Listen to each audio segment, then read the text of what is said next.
Welcome to the Dakota Live podcast.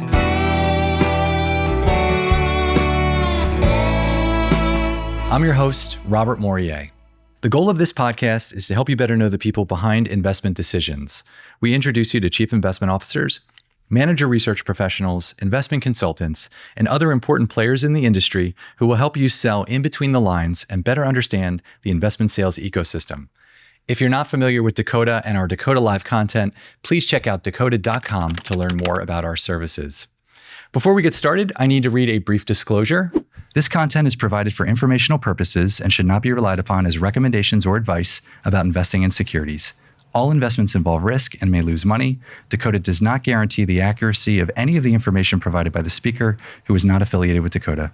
Not a solicitation, testimonial, or an endorsement by Dakota or its affiliates. Nothing herein is intended to indicate approval, support, or recommendation of the investment advisor or its supervised persons by Dakota. Today's episode is brought to you by Dakota Marketplace. Are you tired of constantly jumping between multiple databases and channels to find the right investment opportunities? Introducing Dakota Marketplace, the comprehensive institutional and intermediary database built by fundraisers for fundraisers. With Dakota Marketplace, you'll have access to all channels and asset classes in one place, saving you time and streamlining your fundraising process. Say goodbye to the frustration of searching through multiple databases and say hello to a seamless and efficient fundraising experience.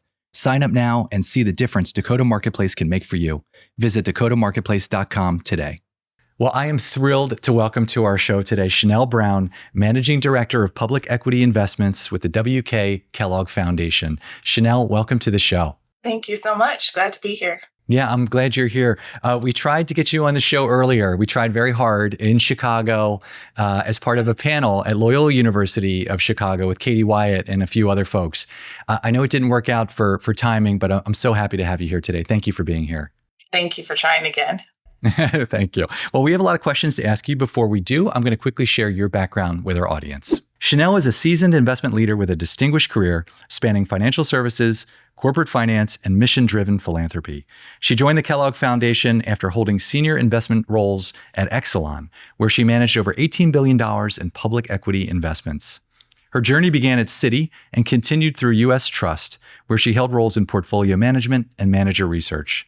Today, at the Kellogg Foundation, Shanelle oversees the foundation's public equity portfolio, which accounts for over 1/3 of the portfolio assets. Shanelle holds a degree in economics from UCLA, an MBA from the Kellogg School of Management, and has been recognized as a rising star in institutional investing, most recently as part of the CIO Magazine's Next Gen class of 2024. The W.K. Kellogg Foundation is a private, independent philanthropy founded in 1930 for the health, happiness, and well-being of children. The W.K. Kellogg Foundation Investment Office strives to generate outstanding investment returns to further the foundation's commitment to ensuring children and working families thrive and communities offer equitable opportunities. Shanelle, thank you again for being here today. We really appreciate your time and look forward to digging into the conversation. Likewise. So you were at UCLA, and I told you this as we were preparing for this call. We have had more UCLA graduates on this program than any other alma mater, any other school. What is going on in Westwood that produces all of these asset management talented people? You know, I wish I could give you a better answer, but the truth of the matter is when I decided to go to UCLA and study economics, I really didn't know what I was doing. And so perhaps it's just the talent of the professors there that sort of bring out all of the innovation and excitement and thrill for the industry. How did you land on UCLA? So I'm from the Bay Area, from California, and what you'll notice is you tend to get the reverse. So the Southern California kids head up to UC Berkeley, and the Northern California kids go down to UCLA. I actually intended to go to UC Berkeley initially. And then my mom came into the room and said, "Great, you got into Berkeley. We can save so much money. You can live at home." And I ripped that letter up and went directly to the UCLA letter and said, "That's where I'm headed. I'm supposed to be a Bruin." When you were there, that's funny. I could see that too. I ended up leaving home as well. I was from Southern New Jersey. I went up to the mountains in Vermont. And for a very similar reason, I was ready to get out and do something a little different. So I understand that feeling. Not too far away from home because I did exactly. Yeah, same thing. It was 6 to 7 hour drive, so it was very manageable. I could be home by dinner if I left in the morning. So tell me, when you're in the classroom at UCLA and you're thinking about a career, you're studying economics, presumably taking some finance courses as well. What was going through your mind if you put yourself back into those classrooms? What were some of the things you were considering as you were leaving, leaving campus, leaving school? Honestly, I didn't know exactly what I wanted to do. I thought initially that I would be the next Black Susie Orman.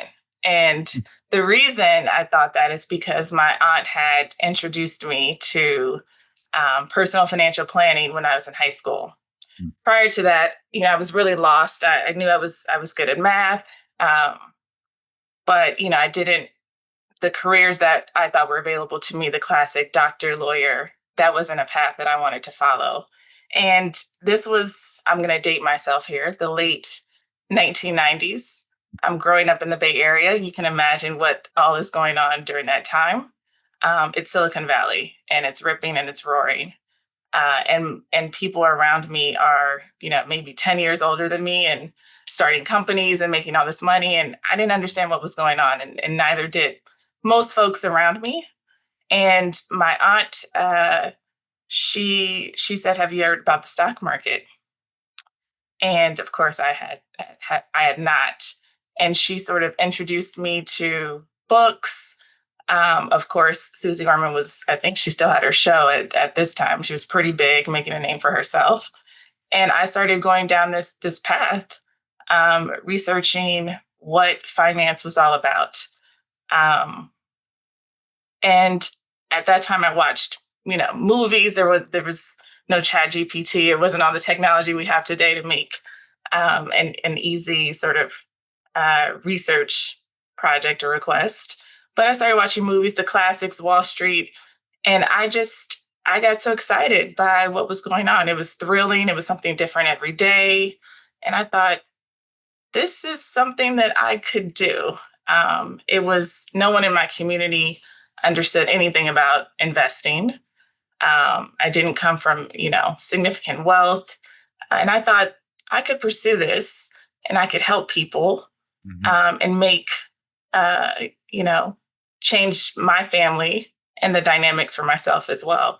And that was very attractive to me. So it was more from high school than from UCLA. That makes a lot of sense. Well, after you graduated from UCLA, you've held a variety of different positions and leadership roles in banking, corporate treasury, philanthropy. How have each of those sectors shaped the way that you think about investing today? So as you're sitting in the office at the Kellogg Foundation, what did you take from those different experiences post-college that really help you formulate, the way that you approach problems from an asset manager research perspective? So the private bank really gave me the foundational principles. I earned my CFA while I was there, my CFP. I completed those programs. The bank also helped me develop and understand the psychological aspects of investing. You're dealing with, clients who have built a significant amount of wealth in one company. And so it really helped me identify the behavioral biases that we can all fall victim to. I also honed my communication skills while I was there, because you have to have an ability to communicate very complex topics to people who are very smart, but have no investment expertise. And so that was very important to sort of the foundational principles of what I needed. When I had the opportunity to move to Exelon, it allowed me to have a different and more advanced dialogue. And it also allows me to be more creative. I had a wider array of investment opportunities available in the toolkit, if you will. And just again, we were investing $18 billion on behalf of a corporate pension and some other assets. And so we were investing $18 billion on behalf of a corporate pension and other assets. And I was able to just have a more focused process versus dealing with multiple clients and multiple families. Mm-hmm. Your experience at Exelon, what were some of the key attributes that you took from that? When you think about the skills that it takes to be a successful manager research professional, a successful due diligence analyst, what were some of those, key skills that you had taken from that particular experience as it relates to a corporate pension, particularly now as you're with a foundation? Yeah. So at Exelon, I think I was able to, again, being more focused, it allowed me to develop, my process and my style. I think, again, with $18 billion, we got to meet with everyone you'd want to meet with in the business. So I've met with some of the best and brightest, and that helped hone my own skill sets. We also had a wide degree of freedom. And so I don't consider myself the most creative person, but we were able to be creative in our process and maybe push the bounds a little bit. Not as much as I think the creativity is far greater being here at the foundation. We have a smaller portfolio. There are, managers and strategies that we can invest in that there's no way we would be able to do with $18 billion. And so I think that's one of the benefits here, but it's certainly excellent. I gained that foundation while I was there. So you said your style. What's your style? So if somebody is going to ask you what is your style? Well, my style is I'm a very transparent person, and I respect and appreciate transparency in others. That's how I build trust. I learned a long time ago that, and really at Exelon, that this is a people business. And so you have to build relationships with individuals. We're investing for what we hope will be significant periods of time that probably span, longer than our tenure at the organization. And so that takes a tremendous amount of obviously work and diligence, but there's a qualitative aspect to this. And we have to believe that we're partnering with people who we can trust and who are aligned to our values. That's great. That makes a lot of sense. Thank you for sharing that. So now you're at the Kellogg Foundation. When you walked into the role, what did the structure look like? So, the team, responsibilities. So if you could kind of set the stage for us as we start to get into your process. So things have changed quite a bit. I joined the team in the summer of 2021. At the top of that year, Carlos Rangel had been announced as the new CIO following the retirement of Joel Wittenberg, who had been the longtime CIO. He shifted the team, Carlos did, from a generalist model to the specialist model that we operate in today. And so now we have 3 directors, myself covering public equities, my colleague Reggie Sanders covers hedge funds and fixed income, Neil Graziano leads our private markets team and efforts. And so the 4 of us make up the senior team. Carlos also stood up at that time a risk function. Risk was always a part of the process, but he felt it needed to be called out and have its own sort of head, if you will. And so my colleague Matthew Schellenberger now leads risk and operations for our team, and he's done a great job in that role. That's great. So when it comes to asset allocation or thinking about the direction that the foundation is going in as it relates to the total plan assets, what does that conversation look like? Is that a weekly meeting, a monthly meeting? I always like to say, how do you point the compass? So I feel like we have a lot of touch points. Technology certainly helps with that between Slack and we have our standing team meetings, and we all work in a hybrid format. So we'll just pick up the phone as well and call with ideas. But we do have our sort of structured standard meetings. Every week we get together as a team. We have what we call a pipeline meeting where we run through each asset class. We'll run through the areas that they're focusing on. We'll talk about where managers or strategies are in the process.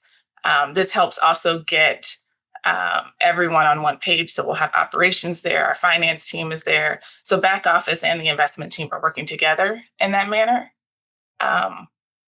We also, on a quarterly basis, we just did this a couple of days ago, so my voice is probably not as strong as it would have been had we not had this. But every quarter, we each asset class lead goes before the team and presents, and we go through the full portfolio, our strategy, how the managers are performing, what the expectations are, and where we see the portfolio going, in the future.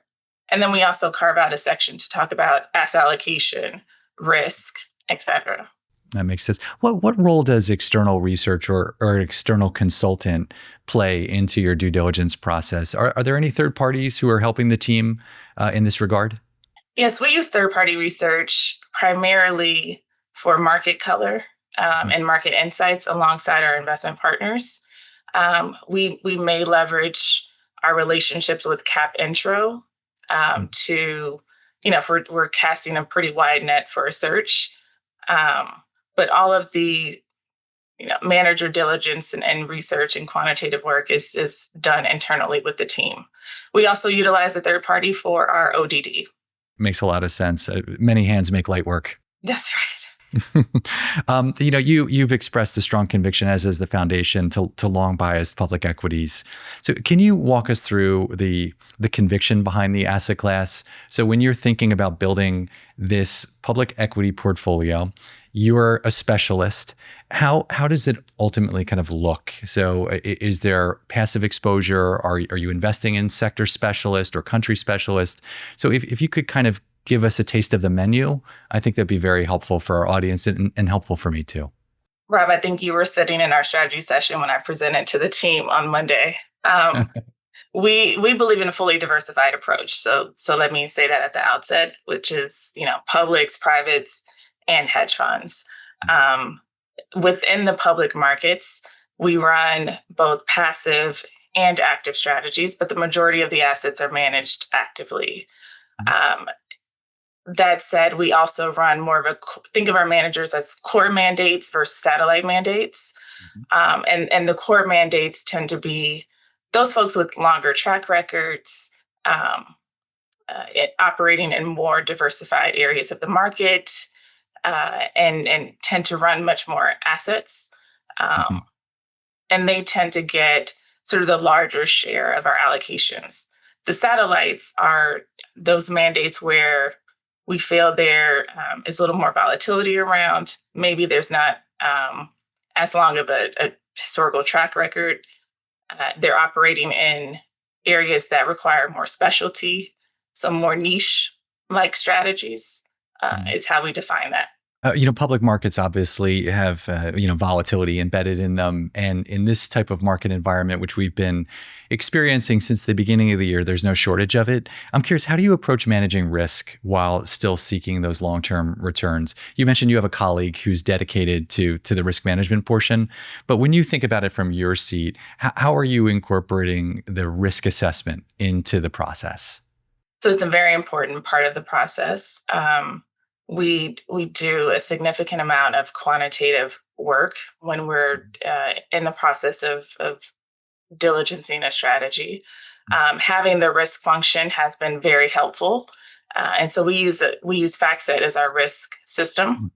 We're able to sort of run portfolio holdings through that system and do a lot of pre-investment work, so we can see how strategies react in certain environments. We can see the impact, had we invested, what the impact would be on our portfolio. With existing managers, we're able to run analytics at the portfolio level. We run analytics at the asset class level. We're looking at our risk factors, our exposures. We use that to really make important decisions for the portfolio. So we may see that we are overweight a specific factor or sector, and maybe that doesn't align with our views. Maybe we have a negative view on that. So we'll short out that beta, or vice versa. Maybe we want to lean in a bit more. We'll lean into that exposure. That makes sense. Thank you for sharing that. It's interesting as well, because I think sometimes when you're thinking about risk management, it can be either exclusively a portfolio construction discussion, or it's a post kind of more post-mortem type of process.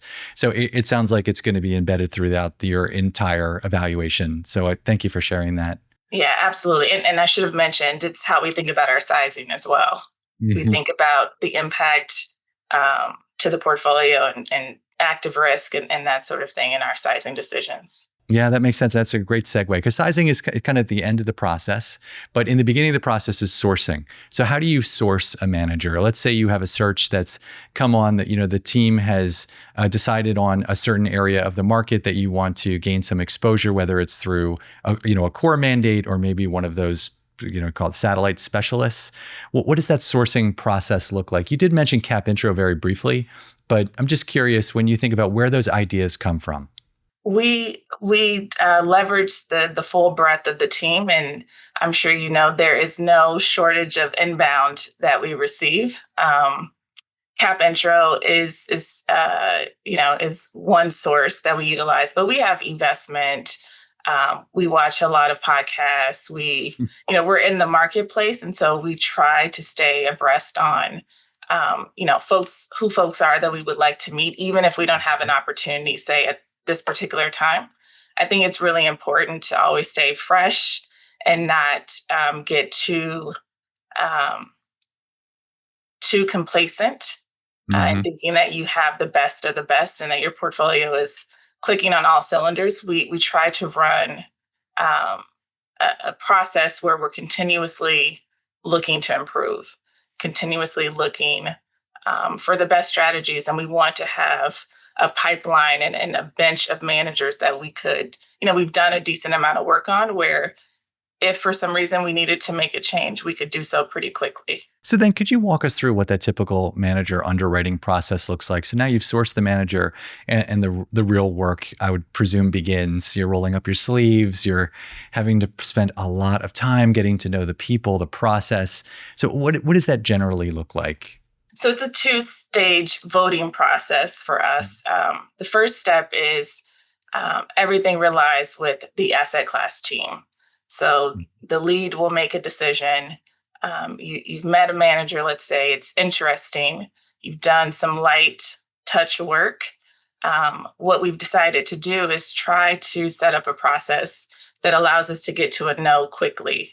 So if there's something that, we're not going to be able to get the team comfortable with, we'd rather know that early on in the process rather than after, as you said, we've spent all this time and done all this work. So initially, it's usually myself, the analysts who work alongside me, spending maybe 45 minutes on an introductory call just to get the basics of the strategy. We'll read all of the publicly available information. I like to read the historical letters. That's important to me. That's usually a little further down as I gain more confidence in the strategy and more interest. Once we get to a place where, there's something there that we think, we'll write up a very brief investment memo. And we share that with the team and we present to the team. We also do some quantitative work. And the team will vote on it, every member of the team. So if there's interest, we proceed. It's also a place where the team can share any feedback, areas where they think we should dive in further, areas of concern, places where maybe they're okay to proceed, but we need to do a lot more work to get to a yes. So it gives us guidance. Then we continue the process. That's where we get into very deep dives, conversations, meeting with the full team, on-sites, reading of the letters, as I said, a lot more quantitative work. That's usually where, we'll be able to come up with a final conclusion. If it's a yes from the leads, we'll go back to the team. The managers will meet with our full team. The senior team will vote, and we need majority rules. Carlos, of course, has the veto. You talked a lot about quantitative factors and looking at historic data, historic letters and write-ups. I'm always curious about those qualitative factors. You had mentioned in the beginning of the conversation the importance of transparency, mission alignment. So when you think about those non-investment related factors, things like culture, ownership structure, character, the character of leadership, the character of the investors, how are those incorporated? And I know it's a hard question. At least it's hard for me to answer. How are they assessed and valued as it relates to the process? So you've got to present that now. You've got to present someone's character. How do you do that? Yeah, that is the difficult part, because the quantitative piece we can all do. We've all been trained to do that. Mm-hmm. It's the qualitative piece that I really think separates investors and where you really have to lean in and make a decision. Transparency and communication, as I've said, is top for me. Mm-hmm. And I'm really judging and monitoring through all of the steps that we just talked about, the engagement from the other side. How difficult is it to get information? We want to know, how you're treating staff, how you think about succession planning, what are the firm economics. Some of these issues can be sensitive and people react in different ways. And I think that tells you a lot about the type of partner you may be in the future. And so you use that information to make a judgment. But as you said, we're looking, it's very hard to judge character in what are now Zoom meetings a lot of the time also. Mm-hmm. I think it's important to get out. I still do on-sites. Travel is a big part of the job. And I think it's because personally, the face-to-face communication is key to how I make certain judgments. Do you think that being an introvert helps you in that process? Because I know you've got to do a lot of things in the open. You've got to go on podcasts like this, and you've got to sit in front of large audiences, which don't feel good. But I'm also kind of a closet introvert as well. I need to go home and recharge. And I'm curious if that aspect of you allows you to gain a better insight into people who are selling you something. It's a very extroverted process, right? So I would love to hear your thoughts on that. I'm not sure if being introverted helps me or not. I think what people have said is, I have a very, again, as I keep using the word transparent, but it's so important to me. And I think that makes people feel comfortable. And so people have said, sort of my nature is what helps in that process, right? People are less with the guards up, more willing to give information because it's a comfortable and safe space. And they know they can trust me as well. If you share something, you don't have to worry about me coming on the podcast and sharing it, or on a panel and sharing it, or, just violating the trust. So I think it's less maybe the introvert and just more of being an open and making sure it's a two-way street of openness.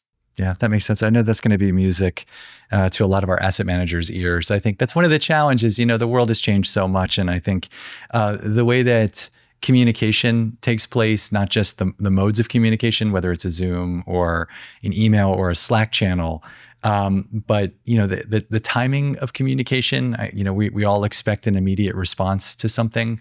And a lot of times, and I'm sure you're one of these people, you were with me scheduling this podcast, really managing my expectations as to when there's going to be a follow-up or when we can get on the show. So I think that's highly valuable. And I know a lot of our listeners will appreciate that. Yeah. And I think that's important to highlight. We really try, as I said, we try to get to a fast no. And that's the reason why we try to do that, is thinking about the other side, right? I don't want to string anyone along and tell you, we'll get there, if there's no hope that we'll ever get there. I think that doesn't do you any favors, doesn't make you think well and highly of me. And so I really do strive to get people answers as soon as possible. That being said, there's no way I can respond to every single email that comes in. And, given all of the other responsibilities we have outside of managing the portfolio with travel and board meetings and other things, it does take time, and hopefully people understand that in this day. Yeah, I think they do. I always joke around especially with guests who come on, we talk about the manager research and the due diligence process. And I say this in the classroom, it's a lot like dating. You have to manage expectations, be transparent, be open. So the next question I have for you is, what is your relationship like with your email inbox? Because most of our guests have a terrible relationship with that inbox. So I'm curious what yours is like. I don't think it's going to be any different. I really try to keep my inbox clean, and I'm very disappointed in myself over the last several years. I'm a very disciplined person. And so I hate having alerts. I will clear alerts as soon as they come in, if I can. It just drives me crazy. It's like nails on a chalkboard. So to see my inbox these days with 400 unread emails, it just becomes too much. You may get a kick out of this one. Because I can't handle all of the unread messages and, that big 400 plus number at the top of the screen every day. I've created an email bankruptcy folder. And at the end of every year, anything that I have not gotten to, I go ahead and say, I'm bankrupt in this year. I move it to the email bankruptcy folder. I trust that if it was important, somebody will circle back up in the new year and we try again, start fresh. I think that's a great approach. I won't tell you how many email bankruptcy folders I have, though. I'm going to imagine it's quite a bit. I mean, I can only imagine the volume, of inquiries that you're getting, which begs the next question. When you think about your time and resources, you're sourcing new managers, but you're also monitoring existing managers, constantly receiving information as it relates to monthly updates, quarterly updates, you're going on site. How do you balance the two? So, is there a formal re-underwriting cycle in place that allows you to manage that existing book in conjunction with the new business? So we don't have a formal process in place for re-underwriting. Each lead is responsible for setting that for their asset class. We are mandated to, which we don't need a mandate to do this, but we are mandated to meet with each manager at least once in a 12-month cycle. For public equities, we are in constant communication with our managers, and it is a balance. We want to give enough leeway for the managers to actually do the work. We don't want them on the phone with investors like ourselves every single week. We want them focused, but we do need to understand what's going on in the portfolio because it impacts what we're doing in other parts of the portfolio as well. So there is a balance there where we try to have enough touch points, but not be overbearing. We also, in public equities, will utilize eVestment. And so we're consistently looking at our universe ranks. If we're, having a tougher stretch with the fee managers, I think we lean in a little bit more during that time, which is probably not surprising.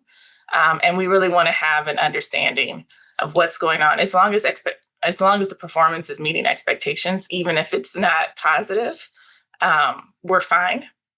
But we try to have enough touch points. That's our way of sort of re-underwriting, is deeply understanding what is the manager's process.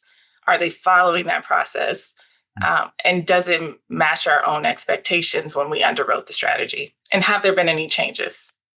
I'm curious about your definition around concentration. So when public equity managers talk about a concentrated portfolio, the numbers used to vary, anywhere from, 20 stocks up to 100 stocks, depending on whether you're investing in small cap, global small cap, or maybe a concentrated all cap strategy.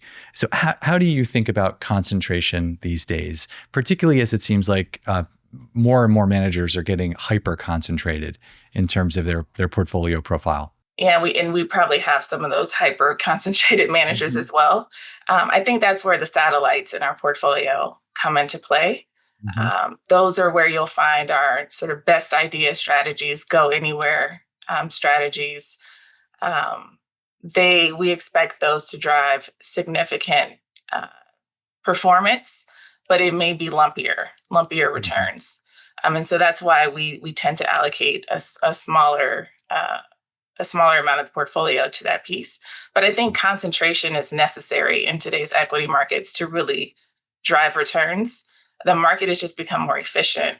And so, it burns me a little bit. That's why I don't have as much quant probably in the portfolio as peers. But seeing those 20 basis point positions, it's hard for me to understand how you can have so many small positions, understand them all very well, and then expect to drive performance. I'd rather see conviction in your process and in your work and, let the chips fall where they may. It's funny, though. Conviction can lead to this deeper expertise, this deeper knowledge of a company or of a sector or of a geography. So what happens when a manager who is in that hyper-concentrated bucket says to you, I have an opportunity to invest in a private company that we believe over time may go public or is going to go in this direction, or vice versa. You've got a public company that may be going private and they want to continue to hold it in the portfolio.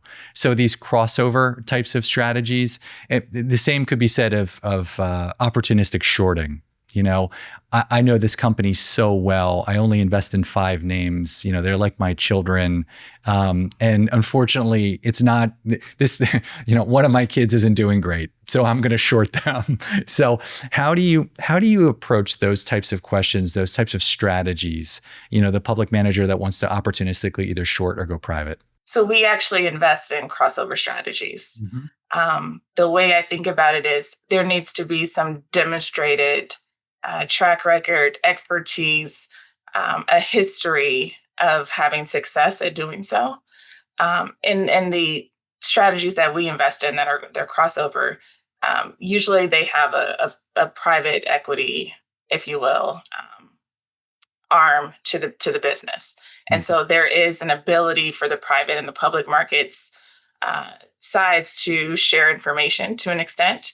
And I think that's been a huge advantage, and we've done very well with many of those strategies. It's additional resources that you have. It's another lens. It's another type of training, and I think those are all important to driving success and returns.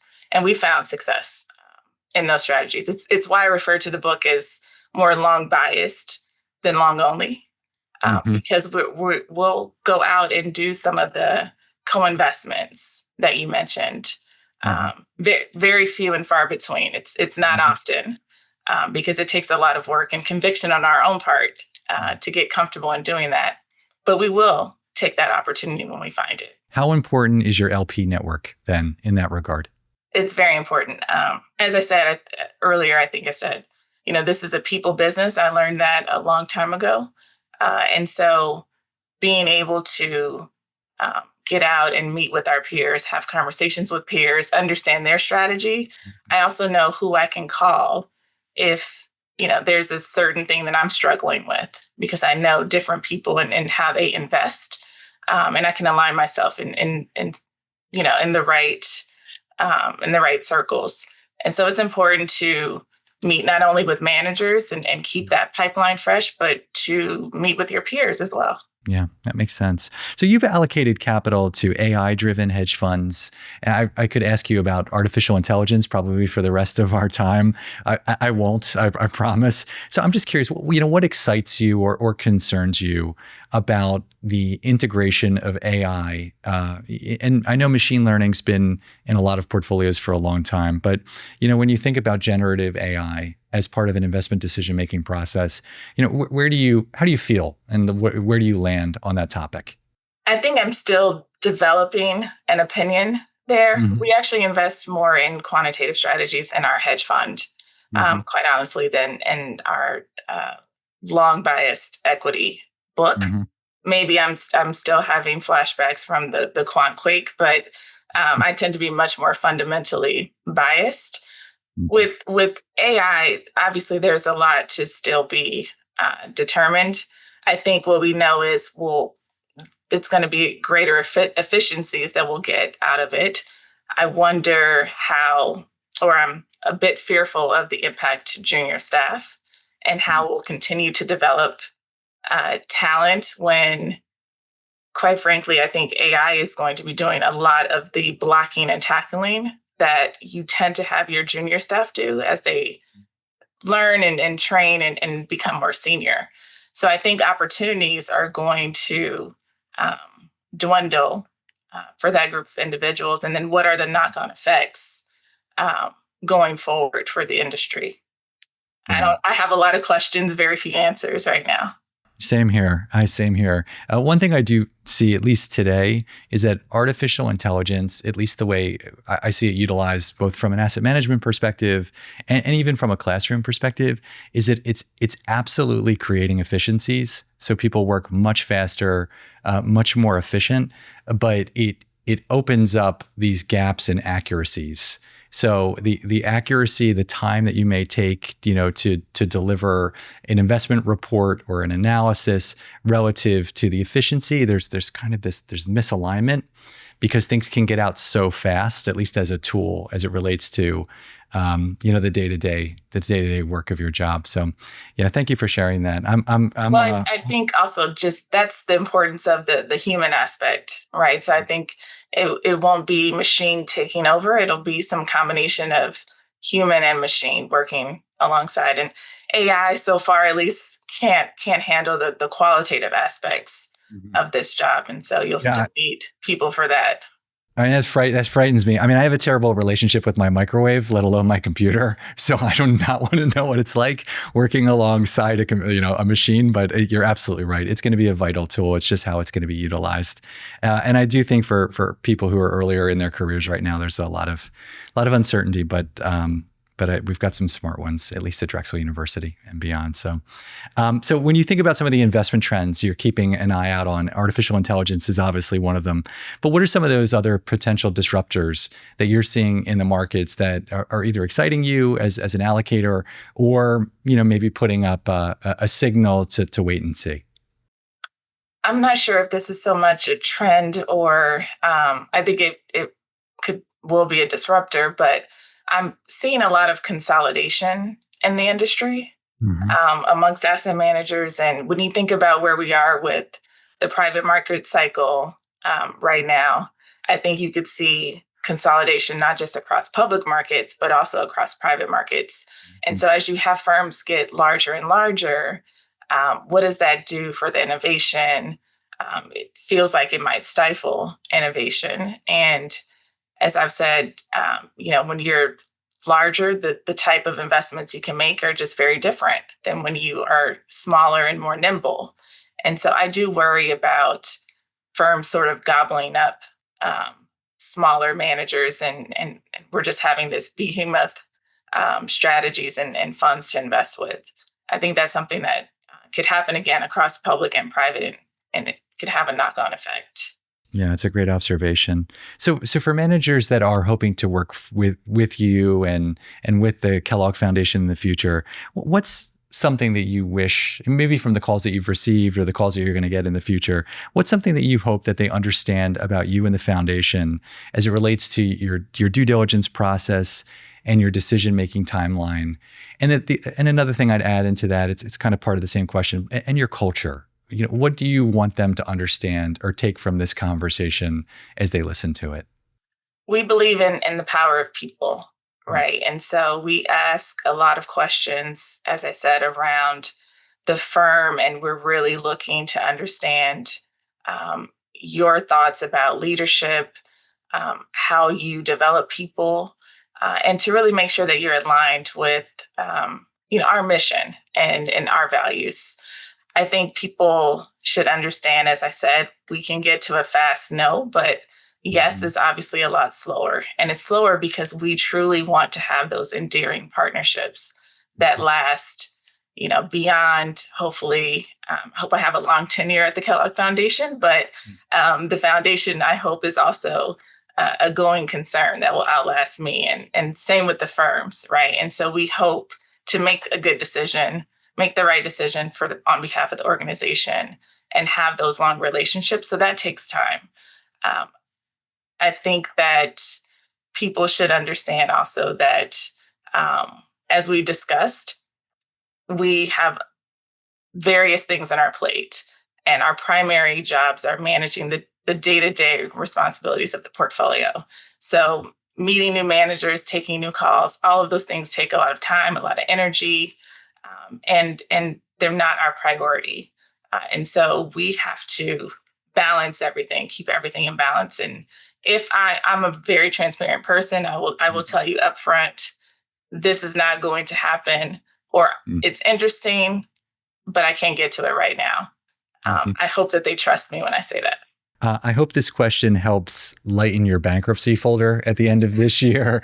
What are you working on now? What's it? Any current searches or any asset class that you're hoping to dig a little bit deeper on as it relates to public equities that might help narrow the scope of asset managers who are reaching out to you? Well, your mouth to God's ears. Right now, we're looking at and spending a lot of time on Japanese equity. We're underweight that area. We've been underweight for a while, and we think that there are real opportunities there.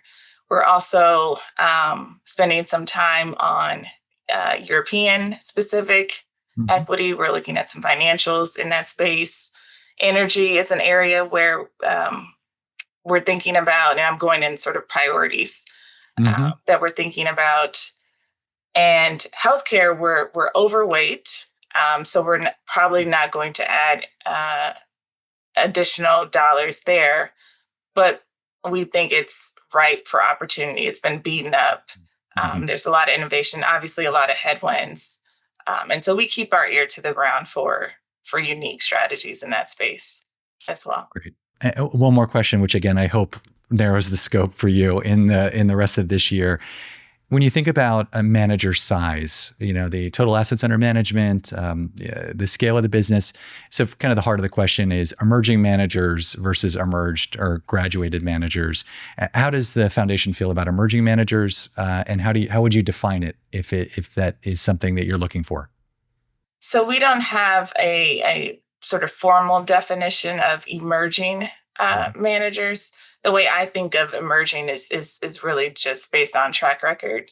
And so obviously in size. So if you have a shorter track record, fewer dollars, I would put you in that emerging category.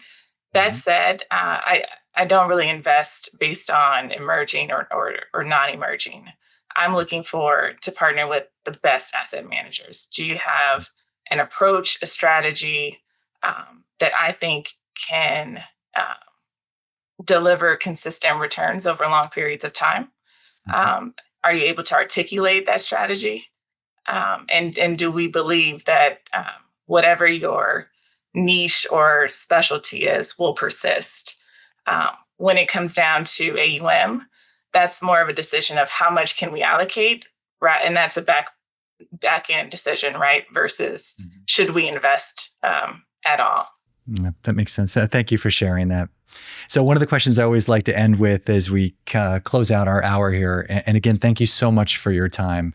And I do have a couple extra questions. You've very generously given us a few extra minutes to allow a few student interviewers to ask you a couple questions. So thank you for that. But you've talked about some of the mentors, in the past who have been very important to you. What qualities did they model that you now aim to emulate? I think the biggest qualities were the ability to provide enough rope, provide a space to allow for creativity and to explore and to do things that maybe weren't even on their radar, but to always be there and provide a safe space to make sure that I never harmed myself too much. All of those who have had any impact on my life have always been very upfront and supportive. And I think the biggest thing that I've taken from them is advocacy. The reason I can sit here today is because there were many people who advocated for me in rooms that I would never be in. And I'm sure there are people who've done so that I don't even know about. And I try to emulate that in my life today. That's wonderful. Thank you for sharing that. Again, before I bring the students on, I'll ask this for them, but what advice would you give young professionals who are aspiring to work in asset management, asset allocation manager research? What are some of the things that they should be considering as they're sitting in classrooms? So absolutely focus on your technical skills, focus on the work, but in doing so, don't forget to stop, look up, and realize that relationships are incredibly important to your future. As I said, I'm an introvert, and I learned this lesson very late in life at UCLA. I was focused on the work and working outside of school, and I didn't build those relationships.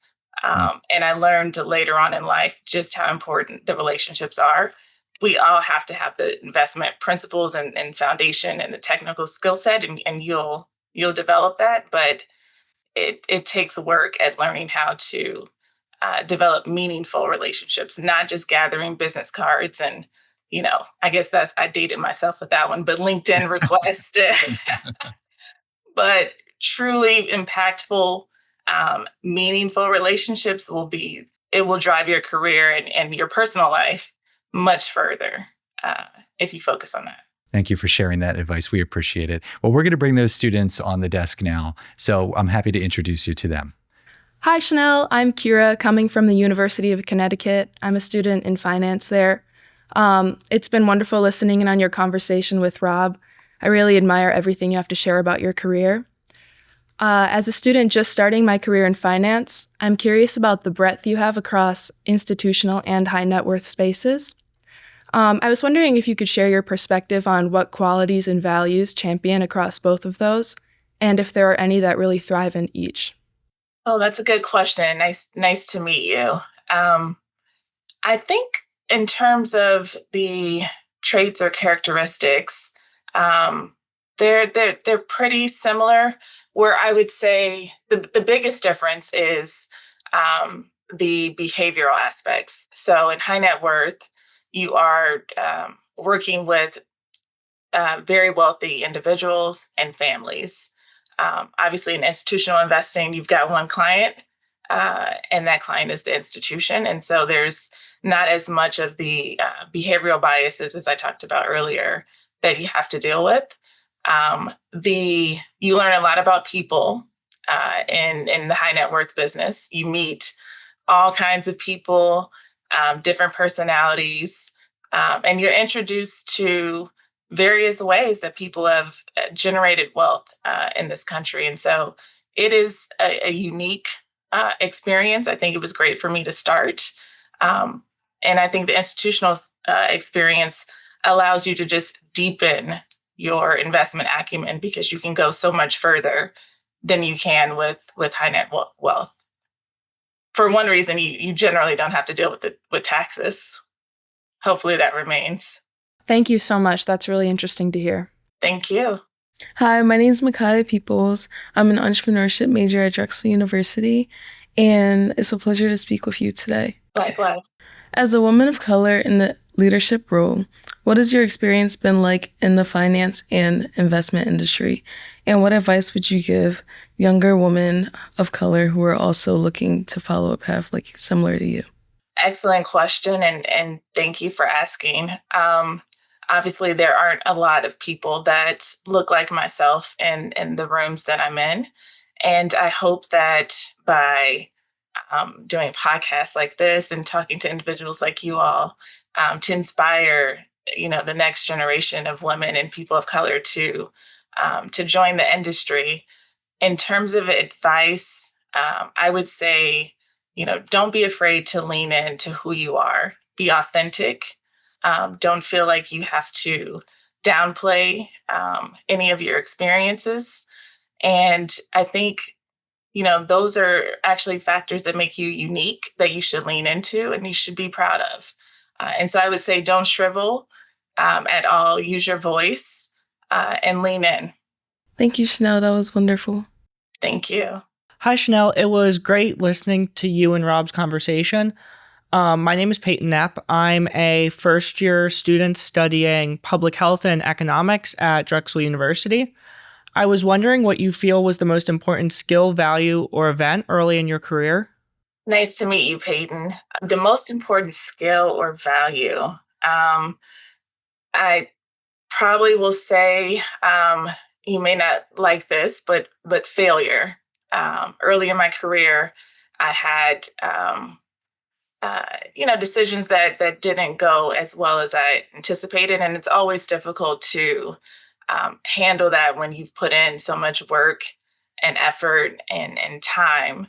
But as the saying goes, you can learn so much more from your failures than you can from your success if you lean in and you really accept that. And I think it's important to work through, do all of the sort of backward analysis and think about what you could have done differently, take the lessons learned, and most importantly, apply them to the future.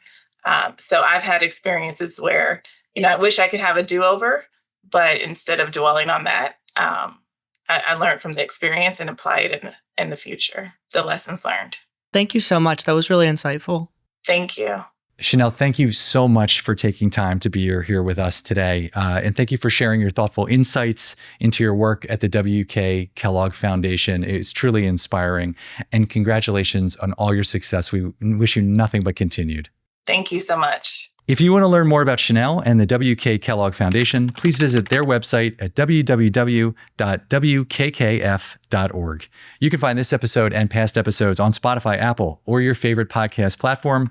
We're also available on YouTube if you prefer to watch while you listen. And finally, if you would like to catch up on past episodes, check out our website at dakota.com. Shanelle, thank you again for joining us today. And to our audience, thank you for investing your time with Dakota. Don't say goodbye.